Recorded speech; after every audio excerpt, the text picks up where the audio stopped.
Paul Barnes is down your way once again for the Village Show.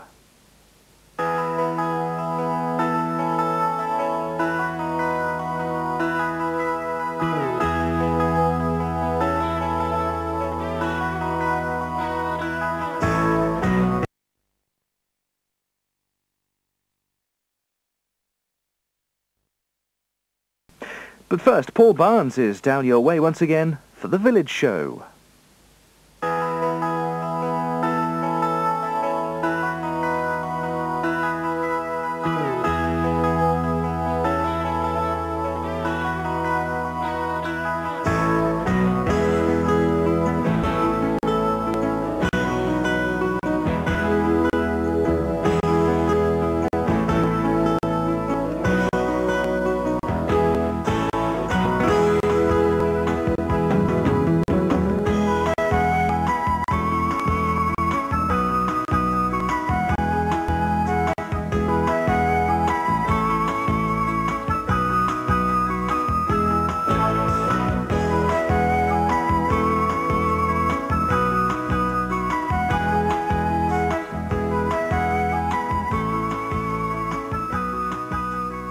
Bozeat, or if you will, Bozeat. 'Tis a famous little place for all that. Lines from a locally composed verse. Of course it's biased, Bozeat's not that famous, and not all that pretty, but lots who live here love it. Prudence, Desi and Benny get a Bassett's eye view, out for exercise with Anne Hickling. Mabel Lyne and Gloria Wallace have few complaints about the place, famous or not. That's Mark Williams giving Bozeat a touch of the Orient with a homegrown, high-tech version of the rickshaw. He's a one-time Cranfield man, so it's based on aeronautical principles. Light as a feather, earthbound nonetheless. Unhandsome is the kindest thing you could say of the village hall. It's better in than out, especially today. Let's go again, Arch it back. One more time, take it forward. What goes on here is a fair reflection of the impression that Bozeat gives you generally. It's vigorous and full of energy, like Kathy Blake's aerobics class. She took up aerobics after her second baby was born. She put on weight and fought the flab by following the example of Miss Jane Fonda. For the benefit of Bozeat's other mums, she went on a teaching course, and now she shows them all how. They're mostly full-time housewives and mothers here, and there's no excuse not to turn up. The creche is only next door. So while Mum is giving the cellulite its weekly thrashing, the tots can enhance their social development, lovingly supervised.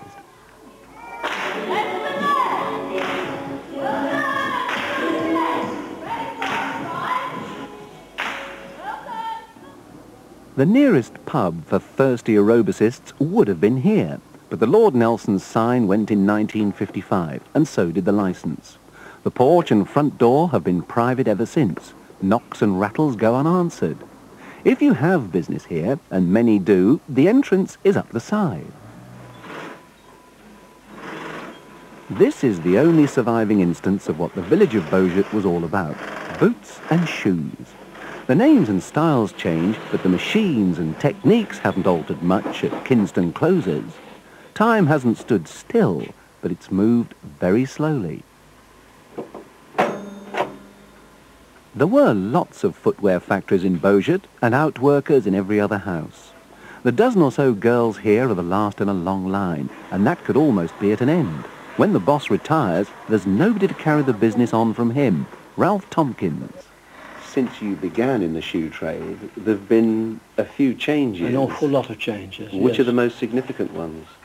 When they stopped making shoes, if I can put it that way, we started for the alternative to the leather footwear, and we came into, the plastics came in, and then fashion reared its head, and I'm not saying it was not good for the trade, it probably was in some respects, but it took out the craft.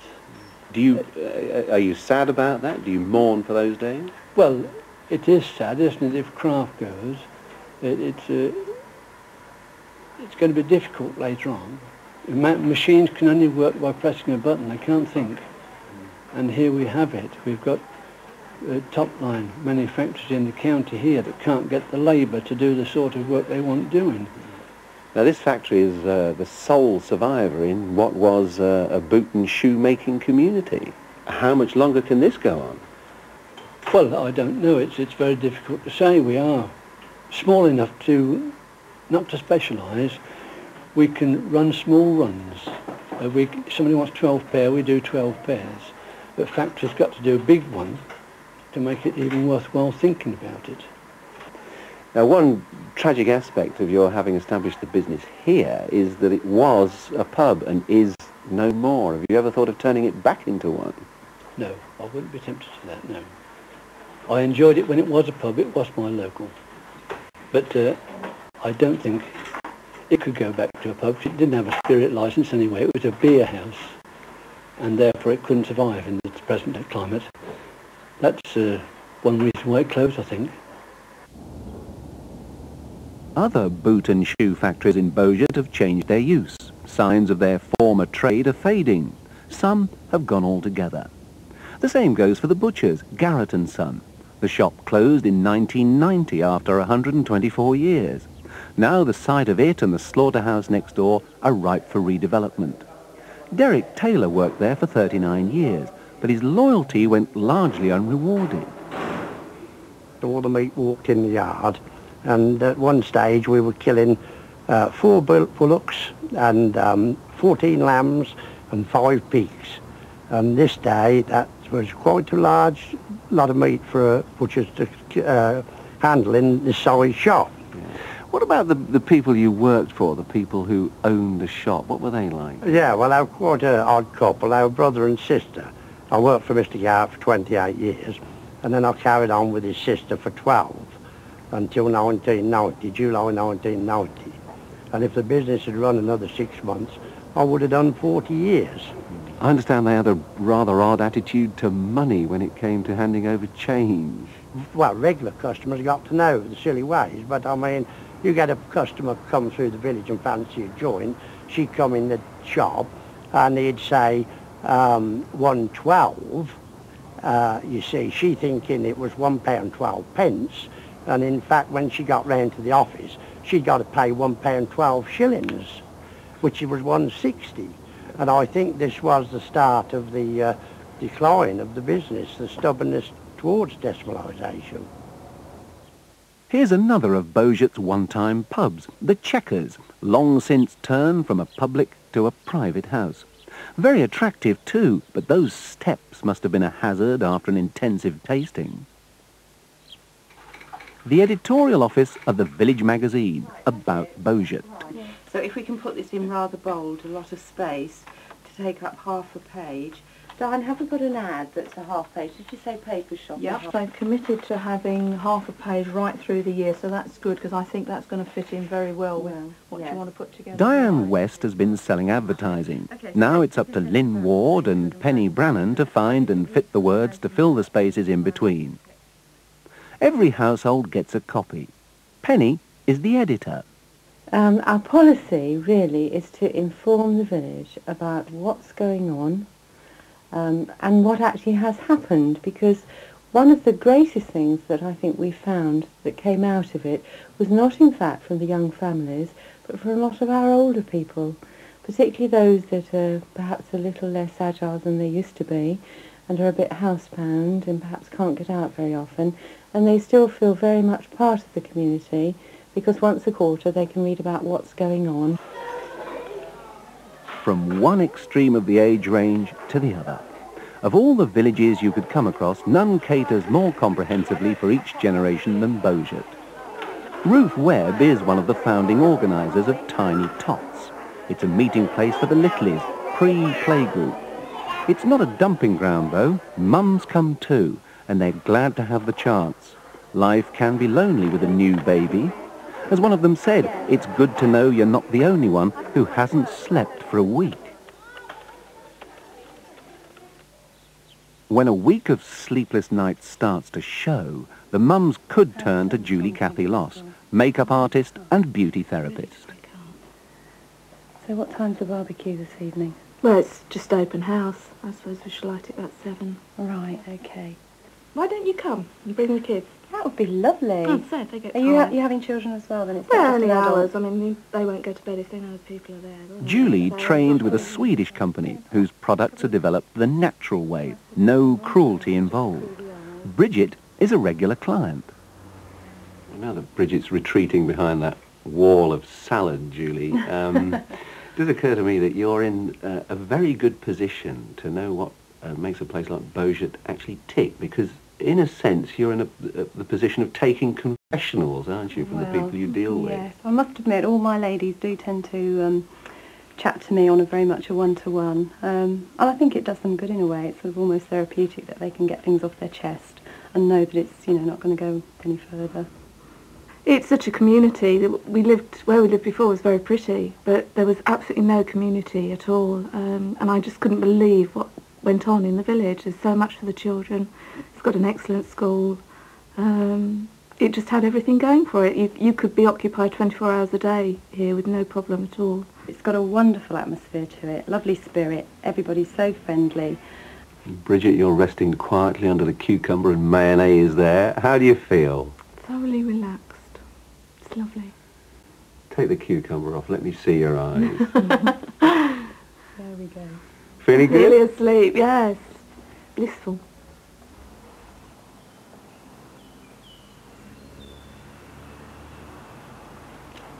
Down among the hollyhocks something stirs, and whirs and clicks. Bozeat Camera Club is stalking prey. If it moves, or even if it doesn't, they'll frame it and fix it for all time. They've got the village and all round covered. In the spirit of mutual improvement and encouragement, they gather round frequently to size up and seize on each other's efforts. Amanda Knight is the secretary. Many years ago, I used to run a camera club at work in London. So yes, I've been going at this for a little while, but yes, I love photography. But I joined here about 3 years ago. Do you find you get better at it? I don't know about better. I think my photographs are more wide-ranging now. I'm happy to attempt most things. Do you actually have a membership subscription? Yeah. Yes. So what does that subscription buy you? It buys you into the club, really, basically. Yeah, an exclusive fraternity. As well as recording Bozeat as it is, one of the Camera Club's aims is to gather records of Bozeat as it was, retrieving old photographs. That's the Lord Nelson when it still sold beer. Another one-time pub survives, again as a private house. The Engineer in Mile Street. They called time in this place ages ago. Still, it fared better than the old Cross Keys. That was demolished altogether. Since it went, people have cottoned on to the fact that Bozeat still had much that was worth keeping. Undistinguished, maybe, but honest and often attractive.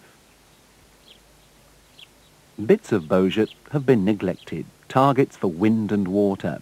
It's cheaper to keep them out than to let them in. Brown's Farm cottages are getting some preventive maintenance from Eric Green. Corroded nails are a common problem with slate roofs. Eric trades as Grendon Roofing, but he's just as well known in the village for another bit of enterprise, even though it opens for only 2 days a week, from 9 till noon. Price for that one, Eric? Or £2 each? Yeah, I think so. It's bring and buy on a grand scale, and the benefits are felt far beyond the boundaries of Bozeat.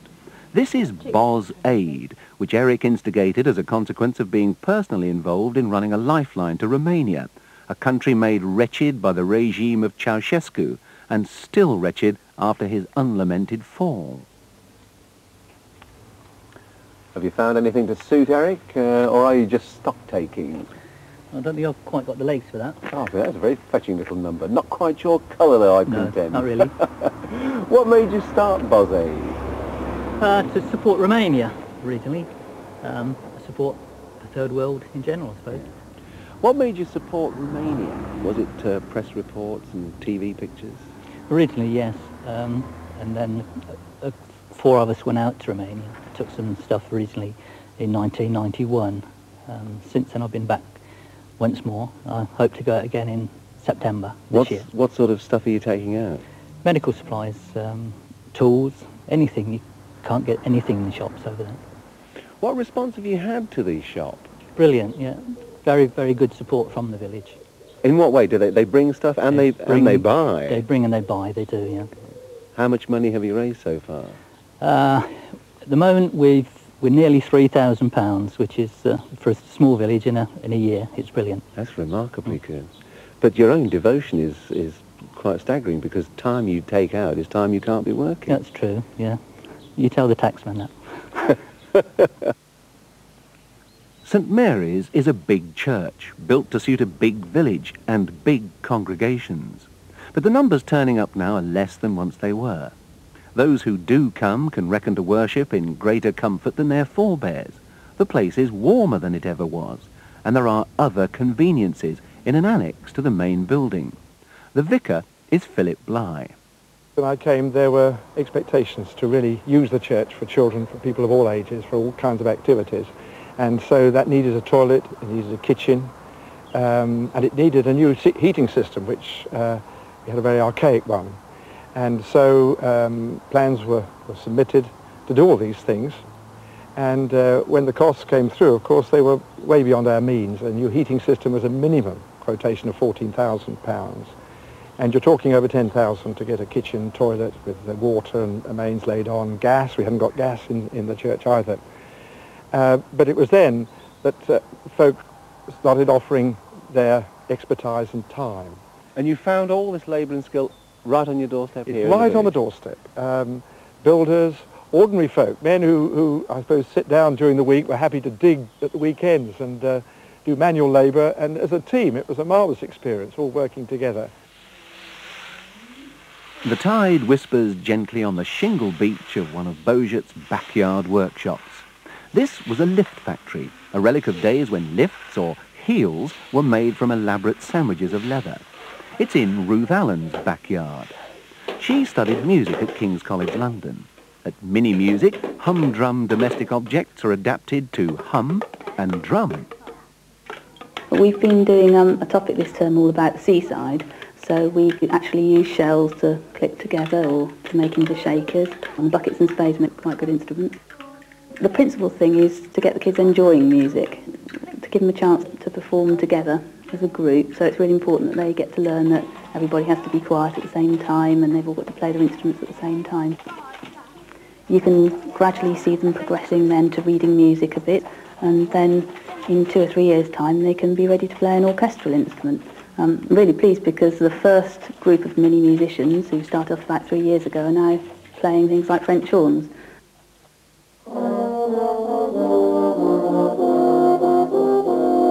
Ruth Allen's pride and pleasure in the boys' and girls' progress to French horns arises from her own instrumental preference. It's what she herself studied. This is their slightly solemn yet proud rendering of Sir Arthur Sullivan's I Have a Song from The Yeoman of the Guard.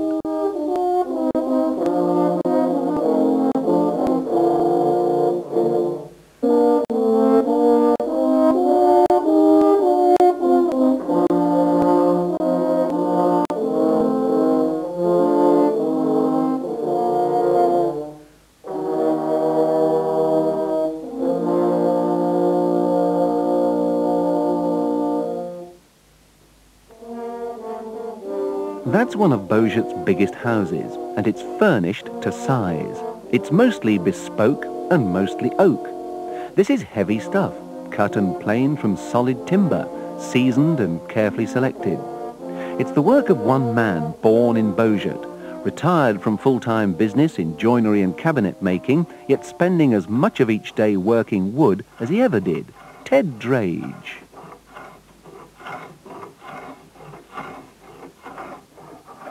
There's no two pieces of wood alike, and some of it is, it's only experience that can tell you which way of the wood to plane it or to saw it for the best results. You can plane against the grain, which gives you a very rough finish, or if you plane with the grain, you've got a smooth finish. And to me, wood itself is still alive. What's your favourite wood? After all, you deal with several types. I think I can safely say that it's oak. I think, you know, the English oak to me is a beautiful wood. There's so many different characters about it and different grains, and you get quite what we call a flowering in it, which is a light streak. If the tree is cut up in a certain manner, what they call quarter sawn, and that is more expensive because there's a lot more waste in the wood on that line. Ted makes church furniture. He restored some well-prayed-in pews at St Mary's, and he made the bishop's chair. The 1955 Austin A30. Once there were thousands, now there's a mere handful. This one's a familiar sight in Bozeat. My nostalgic ride was by courtesy of its owner, Jennifer Spencer. Oh, that was marvellous. I now have some notion of how my driving examiner felt all those years ago, 1959, when I took my driving test in a car identical to this. How long have you had this one? We bought it last May at a rally. We saw it for sale. What made you buy it? I just like old motors. Is it a practical car? Very practical, yes. I use it every day. Backwards and forwards to school and shopping. Now, is it, as they say in the advertisements, an economical and reliable little runabout? Yes, I have to say it is. Do you have to do all your own servicing and mechanical work? No, it goes into the local garage. I bet that raises a few eyebrows, doesn't it? I think it's quite a challenge. Well, it's a delightful little car, and I'm very glad to have made its acquaintance. Thank you very much. Okay, thank you. The last of Bozeat's pubs, the Red Lion, the survivor, and it's open. More correctly, it's reopened, and even now, only part-time. Turn up in the middle of the day and the lights are out, the doors locked, the car park empty. But in the evenings, neighbours like Chris and Moira Sanders can drop in. He's an actor. She designs painted furniture. The man who brought Bozeat back from the brink of being publess is Glenn Ward. Well, I'd lived in the village for 13 years, and at the time the opportunity presented itself, I thought it was an ideal time to come in. The village needs a pub.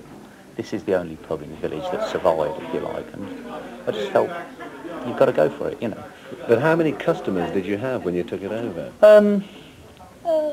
We had a reasonable customer when we took over, but we're building it up all the time, you know. If you like, the locals are coming back. I think they'd felt it was dead, but they're drifting back in bits and bobs. You know, we get young people in the bar now, and they've started playing pool again. And, they're getting pool teams, darts teams, this sort of thing back together again. It's quite a responsibility being the custodian of such a significant element in the fabric of village life. The pub is no less important in its way than the church and the shop, especially if it's the only one. And like them, it should cater for all types. It shouldn't exist for the exclusive benefit of one generation or another. It helps to have two bars, public and lounge. You know where you stand in the Red Lion, so far. The independent Wesleyan Reformed Chapel, built 1861, paid for by 1882. It cost £160. The refurbishment in 1991 came to rather more. There's a schoolroom attached where the village choir, formed in 1993, is busy building a repertoire.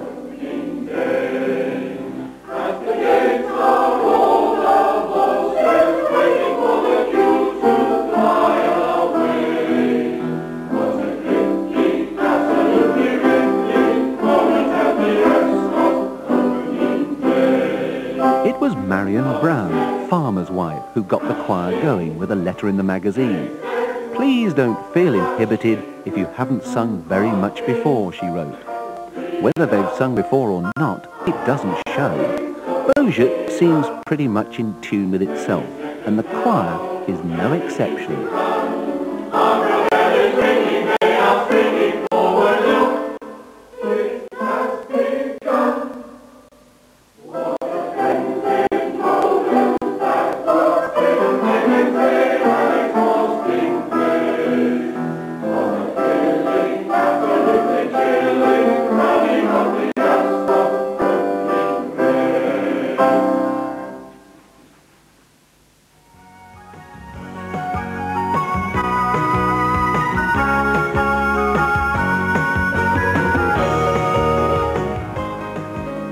Sadly, since this programme was made, Ralph Tompkins has died.